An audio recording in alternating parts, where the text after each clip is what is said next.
Hello everybody, नमस्ते NEET ji. So welcome to all NEET and JEE aspirants. और अब आपको थोड़ा थोड़ा कॉन्फिडेंस आने लगा होगा कि किस तरीके से अगर कितने भी आपको वेक्टर गिवन हो एक्स एक्सिस वाई एक्सिस के अलोंग, आप क्या कर सकते हो, उन वेक्टर का एक्स कंपोनेंट वाई कंपोनेंट निकाल के आई कैप जे कैप के फॉर्मेट में लगा सकते हो। आपसे प्लस पूछे प्लस बता दो, माइनस पूछे माइनस पूछे वो बता दो, मल्टीप्लाई पूछे सर तो सीखेंगे आगे हम मल्टीप्लाई, है ना, डॉट प्रोडक्ट क्रॉस प्रोडक्ट, तो वो आगे सीखेंगे हम लोग, तो मल्टीप्लाई भी करना सीख जाएंगे, कौन सी बड़ी बात है।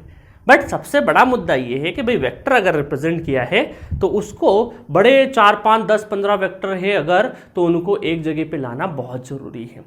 क्योंकि देखिए क्या हो ना, प्रैक्टिकली मान लीजिए आप कोई एग्जाम्पल देता है, एक ब्रिज बन रहा है। अब उस ब्रिज के ऊपर कई सारे फोर्सेस लग रहे होंगे, है ना। एक ब्रिज है, उस ब्रिज के यहाँ पे क्या है, नीचे पोल होते हैं ना, उस पर खड़ा है और उस पर बहुत सारे अलग अलग डायरेक्शन से फोर्सेस लग रहे होंगे। भाई उनको एनालिसिस करना है हमें, तो हर सब फोर्सेस का हमें क्या करना पड़ेगा, रिजल्टेंट चाहिएगा। रिजल्टेंट चाहिएगा तो हमको हर एक दो एक्सिस, इमेजनरी एक्सिस, ये सारे एक्स एक्सिस वाई एक्सिस है क्या, ये इमेजनरी एक्सिस है। इन एक्सिस के अलोंग सारे फोर्सेस के हमको क्या करना है, cos component sign component sign component तोड़ना है, फिर आई का आई कैप के साथ, जे का जे कैप के साथ। तो फिर हम लोग क्या करेंगे, एक जगह पे रिजल्टेंट ला सकते हैं, फिर मैग्नीट्यूड पूछे, एंगल पूछे, नेट फोर्स का, वो सब निकाल सकते हैं। ठीक है, तो प्रैक्टिकली क्या होता है, इसलिए हम लोगों ने प्रैक्टिकल अप्रोच को पहले फोकस किया है। वेक्टर रिजोल्यूशन क्या है, प्रैक्टिकल अप्रोच है। ट्रायंगल लॉ वगैरह तो क्या है ना, सिंपली दो वेक्टर को सॉल्व करना है तो यूज हो जाएगा। पैरेलग्राम भी दो वेक्टर है तो सिंपली सॉल्व करेंगे, 3 आ जाएंगे या 4 आ जाएंगे तो पॉलीगॉन सीख लेंगे। बट वो पॉलीगॉन वगैरह जाता है तो बहुत कॉम्प्लेक्स हो जाता है, ये बहुत ही ईजीएस्ट मेथड है। जब मैं ट्रायंगल लॉ पढ़ाऊंगा ना आपको, तो ट्रायंगल लॉ के क्वेश्चन आपको वहां पर क्या होगा, आपके दिमाग में आपको वेक्टर रिजोल्यूशन भी दिखेगा, बहुत अच्छे प्यारे तरीके से दिखेगा। बस मैं वही आपका इमेजिनेशन पावर ही बढ़ाना चाहता हूं। वेक्टर लॉ जब आप ट्रायंगल लॉ देखें तो सिर्फ और सिर्फ ये ना देखें कि सिर्फ ये ट्रायंगल लॉ से हम सॉल्व करें, इसके साथ साथ आपको वेक्टर रिजोल्यूशन का कॉन्सेप्ट भी बहुत अच्छे से दिखने लगे। विजुअलाइजेशन चाहिए मुझे, ठीक है। चलो, तो फाइंड कंपोनेंट, बढ़िया से आप क्या करते हैं, एक्सिस पलट दी, है ना। सपोज करो ये हमारी नॉर्मल एक्सिस इस तरीके से होती है, एक्स एक्सिस, और ये होती है वाई एक्सिस। अब इसको क्या कर दिया, इसको क्या कर दिया भैया, पलट दिया। कैसे पलट दिया, ये कुछ इस तरीके से पलट दिया, है ना। ठीक है, हम पलट दिया तो कोई दिक्कत नहीं है, हमको तो क्या है, उस एक्सिस के अलोंग देखना है। चलो अभी तो मैं इसको कट कर देता हूं हाल फिलहाल, है ना।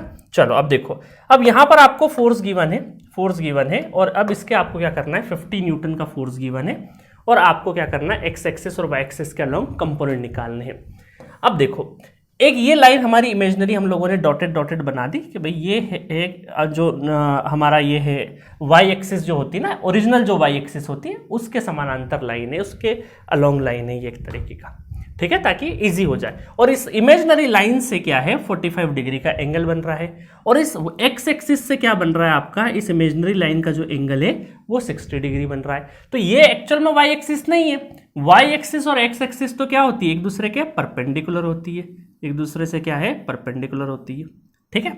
अब देखो, अगर मुझे इसका कंपोनेंट चाहिए तो दो एंगल चाहिए, या तो मुझे ये एंगल पता लग जाए, ये एंगल पता लग जाए, तो मैं क्या करूंगा, ये वाला कंपोनेंट क्या हो जाएगा, ये कंपोनेंट हो जाएगा इसका कॉस कंपोनेंट, ये कंपोनेंट हो गया कॉस कंपोनेंट, और ये कंपोनेंट क्या हो जाएगा इसका, ये कंपोनेंट हो गया वाई कंपोनेंट।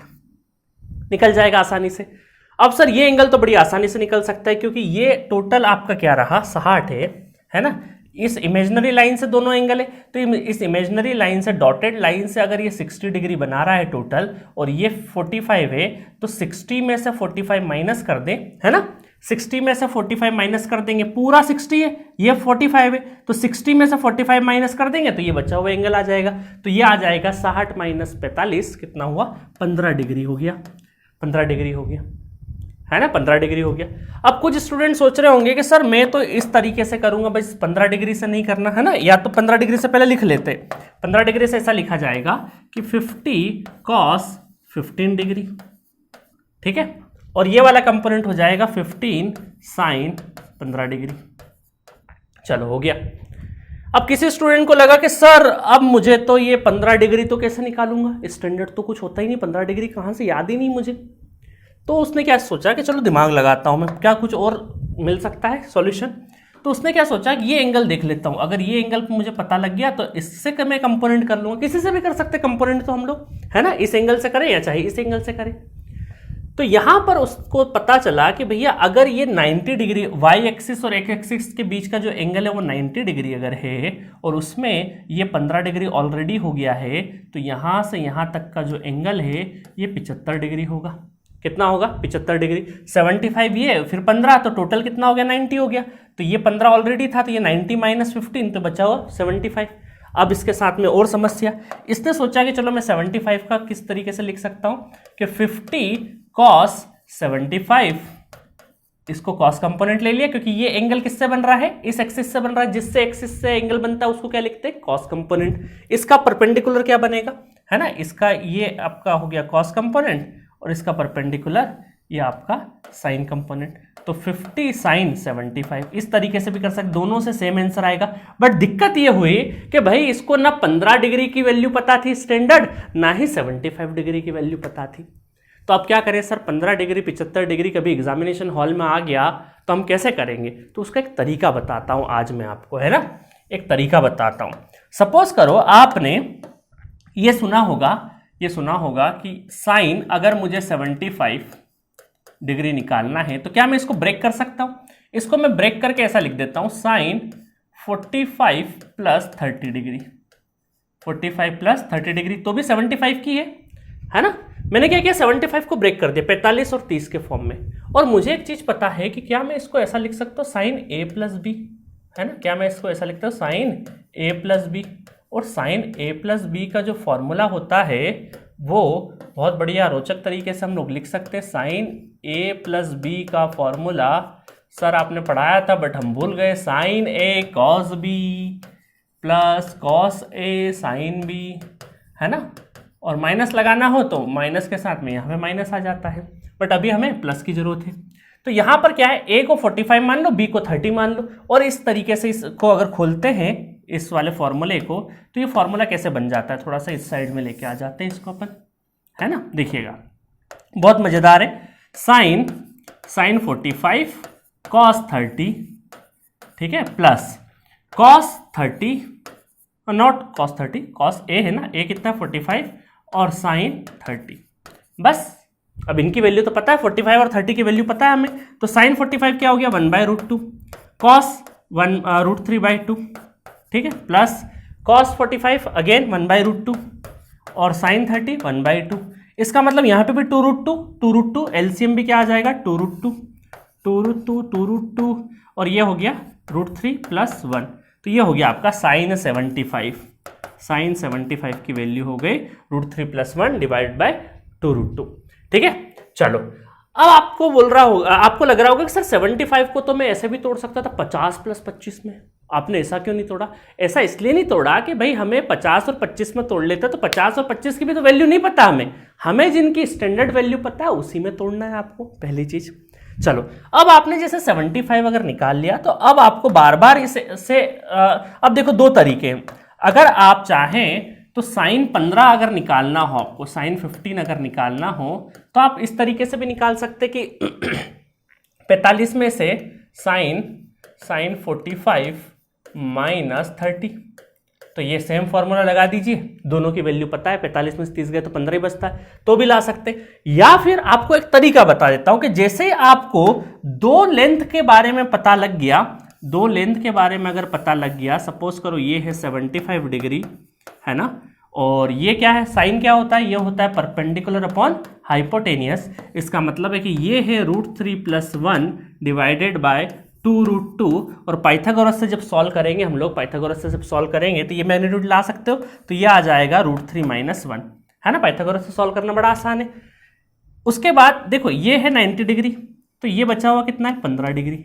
अब देखो बड़ी आसानी से, अब साइन अगर आपको 15 लिखना हो, साइन 15 अगर आपको लिखना हो तो कितना आसानी से लिख सकते हो, क्योंकि अब साइन 15 अगर ये है तो ये बन जाएगा बेस, ये बन जाएगा परपेंडिकुलर, तो परपेंडिकुलर माइनस डिवाइडेड बाय 2√2, ये हो गया साइन 15।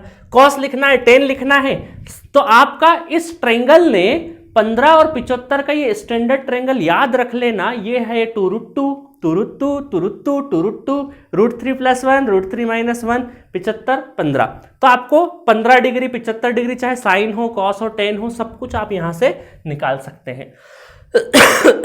ठीक है, तो बहुत इंटरेस्टिंग था ये, बहुत इंटरेस्टिंग। तो ये क्वेश्चन ही मैंने इसलिए करवाया था कि भाई आपको 75 और 15 डिग्री कहीं पर देखने को मिल जाए, और एग्जामिनेशन हॉल में पेपर सेट करने वालों को ये अच्छे से पता होता है कि कुछ ऐसे एंगल होते हैं जो आसानी से स्टूडेंट को पकड़ में नहीं आते। 37, 53, 15, 75 ये आपको कई बार जान करके दिए जाते हैं, ठीक है। तो आपको ध्यान रखना, अवेयर होना है। तो बस कंपोनेंट आप चाहे किसी से भी कर सकते हो, अब तो आपको सॉल्व ही करना है, ठीक है, रख के सॉल्व कर सकते हो, ठीक है। तो अब चलो समझ में आया किस तरीके से आपको रटना बिल्कुल भी नहीं है, वैल्यू को नहीं रटना है, आपको लॉजिक पता होना चाहिए किस तरीके से निकाला, 2 मिनट में निकाल लोगे, ठीक है। चलो नेक्स्ट क्वेश्चन देखते हैं। A block is placed on a inclined plane. देखो अगेन एक इंक्लाइंड प्लेन का क्वेश्चन है, बहुत बढ़िया, as shown in the figure. Find component of external force along X and Y direction if applied force, मतलब ये F is the applied horizontally. अब ये आपका जो एफ फोर्स है, फोर्स वेक्टर दे देते हैं इसको नाम अपन, ये आपका हॉरिजॉन्टल लग रहा है, हॉरिजॉन्टल लग रहा है बिल्कुल, है ना, एक्स एक्सिस के पैरेलल लग रहा है एक तरीके। बट एक्स एक्सिस कौन सी, जो हम लोग हमेशा मानते हैं, बट यहां पर एक्स एक्सिस क्या है कि भाई एक इंक्लाइंड प्लेन दे रखा है जो कि 37 डिग्री पे है, और ये इंक्लाइंड प्लेन जो इंक्लिनेशन का जो एंगल है वही हमारा एक्स एक्सिस गिवन है, और उसके बट ऑब्वियस है परपेंडिकुलर क्या रहेगा, वाई एक्सिस रहेगा, है ना। ये और ये एक दूसरे से परपेंडिकुलर होती है, अभी मैं लिख नहीं रहा हूं यहाँ पे। तो यहां पर ये वाई एक्सिस और एक्स एक्सिस क्या है, इंक्लिनेशन के साथ में भी एक्सिस बदल रही है। और अब आपको एक फोर्स गिवन है, अब यहां पे हम mg नहीं लेंगे, है ना, अभी mg क्योंकि हम NLM नहीं पढ़ रहे, न्यूटन लॉ ऑफ मोशन नहीं पढ़ रहे, वो पढ़ते तो हम mg लेते, वहां तो मैंने सिखाने के लिए आपको एक mg फोर्स ले लिया था। यहां तो डायरेक्टली एक फोर्स गिवन है जो कहां पे लग रहा है, आपका हॉरिजॉन्टली लग रहा है। यहां पे mg भी लग रहा होगा, बट अभी हम यहां पे फोर्सेस की स्टडी नहीं कर रहे हैं, हम लोग यहाँ पे सिर्फ रिजोल्यूशन सीख रहे हैं, तो इस पर्टिकुलर फोर्स को ही आपको पकड़ के चलना है, ठीक है। और ये लग रहा है हॉरिजॉन्टल, अब इसके आपको कंपोनेंट करना है। अब देखो कंफ्यूजन हो गया कि नहीं, फोर्स वहां है, एक्सिस वहां है, अभी तक क्या होता, अभी तक क्या हो रहा था कि एक्स एक्सिस और वाई एक्सिस है, तो यहां से इस ओरिजिन से हमें कुछ इस तरीके से या इधर या इधर या इधर कहीं पर भी एंगल कुछ भी दे देते तो हम बड़ी आसानी से कर लेते, क्योंकि हमें दिखता कि भाई एक्सिस के अलोंग लेना है एक्सिस। अब एक्सिस तो सर यहां पे हो रही है, फोर्स कहीं और लग रहा है, तो भाई कोई दिक्कत नहीं, आपको क्या करना है भाई, वेक्टर को उठा के हम कहीं पर भी रख सकते, बट एंगल ऑफ ओरिएंटेशन, शर्त क्या है कि उसका एंगल ऑफ ओरिएंटेशन नहीं बदलना चाहिए, आप रख सकते हो। तो सिमिलरली हम क्या करेंगे, उसकी प्लेसिंग चेंज कर देंगे, तो हमें विजुअलाइजेशन हमारा अच्छा हो जाता है।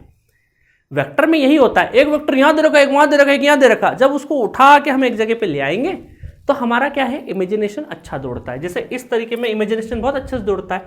चलो तब एक काम करते हैं, देखो उठा के रखते हैं, तो इसको थोड़ा सा इस एक्सिस को हम एक्स्ट्रा प्लॉट कर देते हैं, थोड़ा सा इधर, चलो ठीक है, इधर कर दिया हमने। अब देखना यहां पर ये जो फोर्स लग रहा है F, इसका ये एक्सिस और ये एक्सिस पैरेलल एकदम, तो क्या मैं इस फोर्स को यहां पे बना दूं, ये फोर्स एक तरीके का इधर लग रहा है, ये फोर्स ऐसा मान सकते हैं, बिल्कुल मान सकते हैं सर, सेम है ना, पैरेलली, मतलब वही उठा के मैंने यहां पे रख दिया थोड़ी देर के लिए, है ना, उठा के रख दिया। हम सिर्फ यहां पे रिजोल्यूशन करने के लिए वहां पे अलग से रीअरेंज कर रहे हैं चीजों को, ताकि हमारा इमेजिनेशन अच्छा रहे, ठीक है। अब देखो आपको यहां रखने से एक फायदा ये हुआ कि ये 37 एंगल था, तो ये भी तो 37 होगा, 37 डिग्री, अपोजिट एंगल क्या होते, बराबर होते, तो ये 37 है तो ये भी 37 होता है, ये हम लोगों ने 10th क्लास में भी पढ़ा है। चलो अब कर सकते हो, हाँ सर अब थोड़ी बहुत सारी क्लियरिटी आ रही है, अब इसके कंपोनेंट करना है हमें, तो बहुत आसानी से हमें चीजें दिख रही है ना। मैं थोड़ा सा कलर ये ले लेता हूं। अब आसानी से क्या दिख रहा है कि भाई इस एक्सिस के अलोंग, इस ये एक्स एक्सिस है, इस एक्सिस के अलोंग में लेता हूं तो एफ कॉस 37 हो जाता है सर, एफ कॉस 37 हो जाता है। और इसके अगर मैं परपेंडिकुलर ले लूं, इसके परपेंडिकुलर ले लूं, तो परपेंडिकुलर ये हो गया, परपेंडिकुलर ये हो गया, है ना। अब कई सारे लोग सोच रहे होंगे सर परपेंडिकुलर में गलती से इधर भी ले लूं तो क्या होगा, इधर नहीं लेना है आपको। देखो क्या करना है कि ये जो एक्सिस से मान लो ये फोर्स है आपको, तो आपको कॉस और साइन कंपोनेंट जो है, सपोज करो ये थीटा है तो कॉस इधर और साइन इधर, मतलब दोनों कंपोनेंट के बीच में आपका ये जो जिसका आप कर रहे हैं कंपोनेंट वो बीच में होना चाहिए। अगर मान लो आप इधर की साइड में ले लेंगे एफ साइन 37, तो ये तो इधर रह गया, तो हमें क्या करना है, लॉजिक ध्यान रखना कि इसको क्या करना है। कई बार क्योंकि इंक्लिनेशन प्लेन पे स्टूडेंट कंफ्यूज हो जाता है, वो साइन इधर ले लेगा, एफ साइन 37 इधर ले लेगा, इधर नहीं लेना। याद रखना कि जो दोनों कंपोनेंट हो रहे ना, उसका जो रिजल्ट है जिसका कर रहे हो ना, वो बीच में रहे, वो क्या रहे, बीच में रहे। इतना लॉजिक याद रखना है। तो जैसे ये एफ है तो ये बीच में होना चाहिए। जब मान लो साइन इधर बना दोगे, एफ साइन 37 इधर बना दोगे, ये तो कहीं और चले गया है ना, बीच में तो रहा नहीं, बीच तो खाली है। तो यहाँ पर बीच में रहना चाहिए, इस वजह से परपेंडिकुलर यहाँ पे। क्योंकि इंक्लाइन प्लेन में कई बार जल्दीबाजी में क्या स्टूडेंट को दिक्कत होती है कि भाई परपेंडिकुलर सर ये वाला ले कि ये वाला ले, है ना, ये गड़बड़ हो सकती है। तो चीज़ों का ध्यान रखना है बस। यहाँ पे क्या हो जाएगा, एफ साइन 37, बस ये कंपोनेंट हो गए हमारे। अब अगर इसको हम अच्छे से लिखें तो इस एफ वेक्टर को कंपोनेंट के फॉर्म में, अब ये हमारा अगर हम ओरिजिन मान लें, क्योंकि दोनों इंटरसेक्शन एक्स एक्सिस और वाई एक्सिस के इस इंटरसेक्शन को हम ओरिजिन बोलते हैं, तो इस ओरिजिन के इस साइड में क्या होगा, निगेटिव एक्स एक्सिस चालू हो जाएगी। तो हम ये बोलेंगे कि यहाँ पर एफ कॉस 37 ये तो हो गया मैग्नीट्यूड, ठीक है, ये हो गया माइनस आई के, ठीक है, और ये पॉजिटिव की साइड में प्लस एफ साइन 37 पॉजिटिव जे के। तो ये बाकी अगर f की वैल्यू गिवन होती तो हम वैल्यू रख के सारा चीज निकाल देते, बट अभी हमें सिर्फ कॉन्सेप्ट ये था कि इंक्लाइंड प्लेन पे हमको चीजें करते आना चाहिए।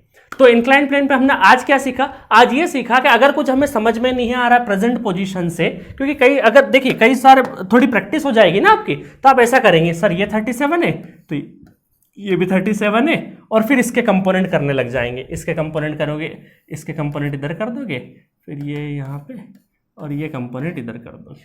यहाँ से भी आप सीख जाओगे शॉर्टकट में, यहीं पे करने लगोगे। बट अभी शुरुआत है, तो अगर मतलब शुरुआत आपकी फिजिक्स पढ़ने की शुरुआत है, तो अगर मैं अभी यहीं पे कराऊंगा थोड़ा सा कन्फ्यूजन हो जाता, बट जब एनएलएम की प्रैक्टिस हो जाएगी तब आप यहीं पे आप इसके रिजोल्यूशन कर सकते हो।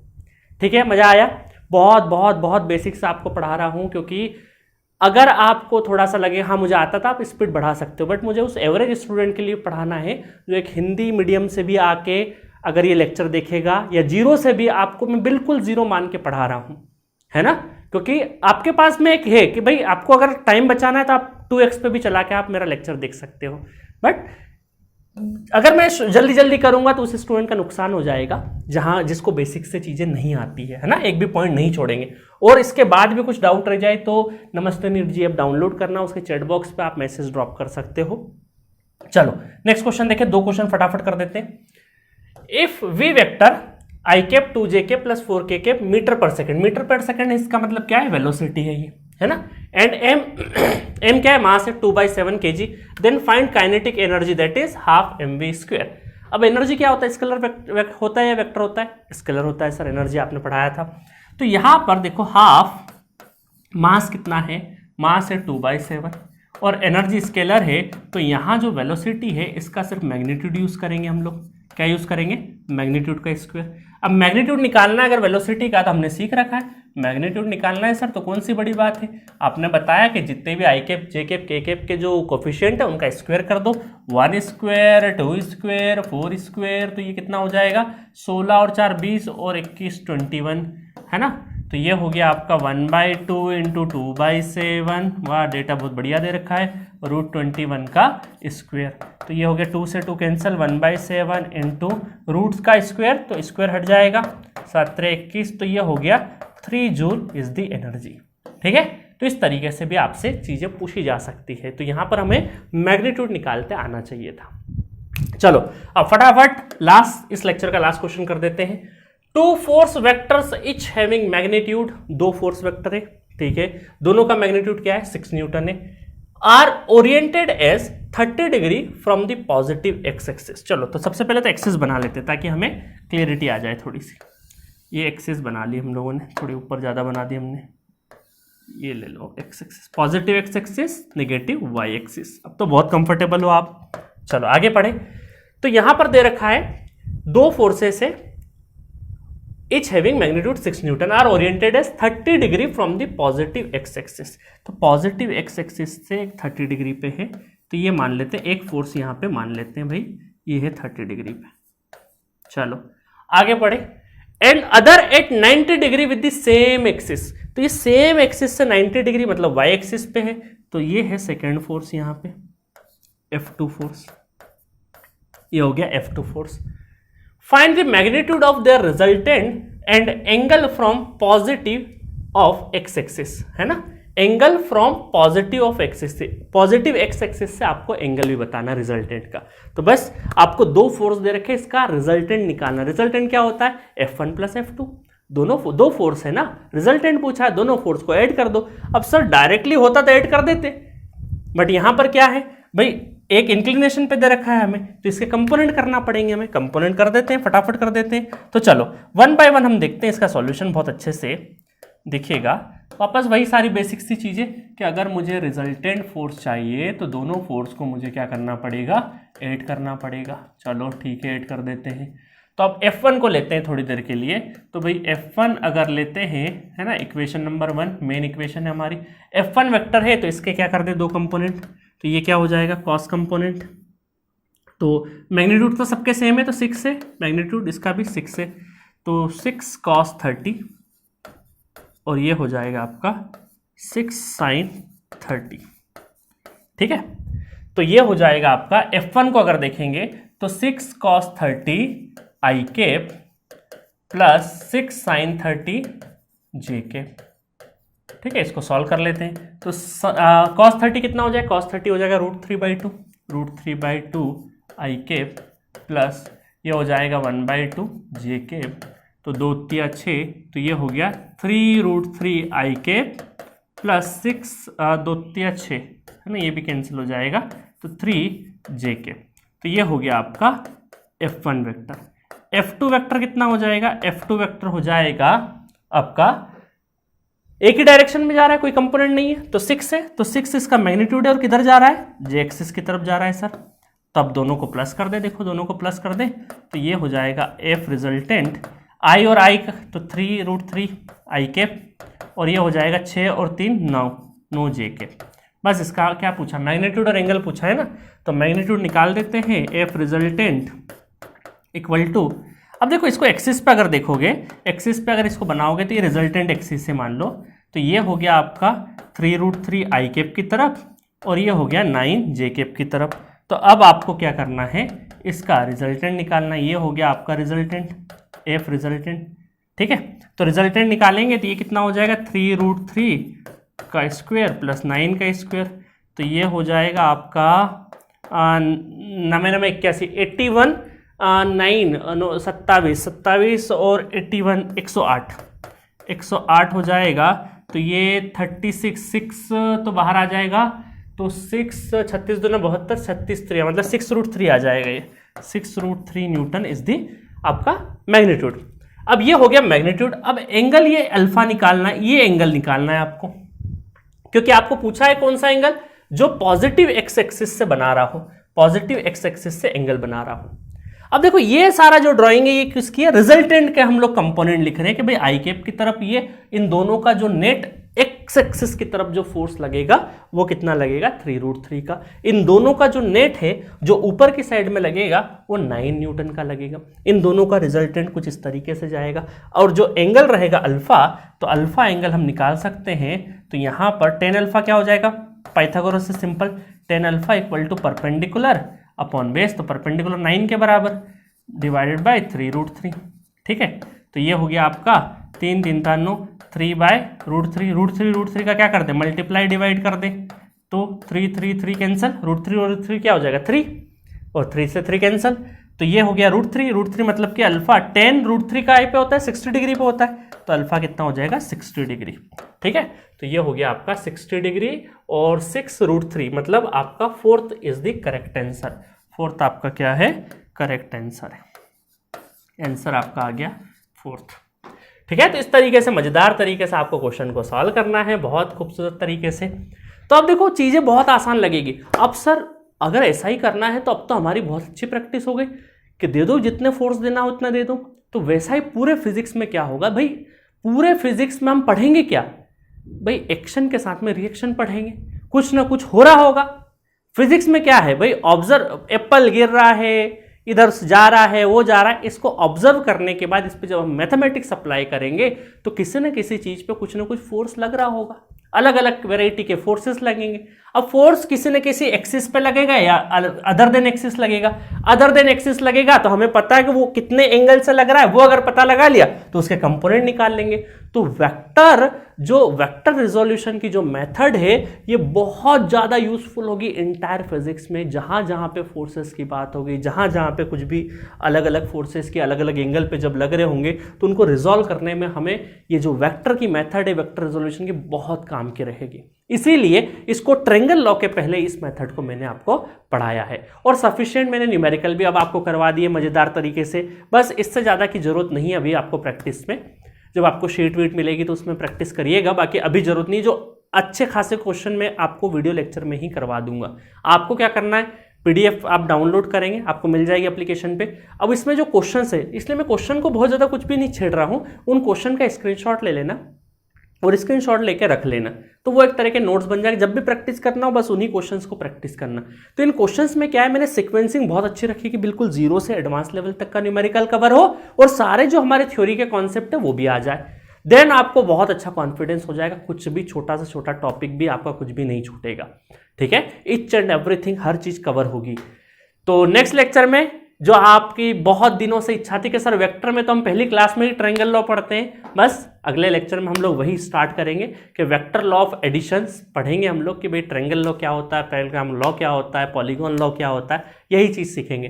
बट आपको टेंशन लेने की जरूरत नहीं कि जोड़ना तो हम पहले ही सीख गए सर।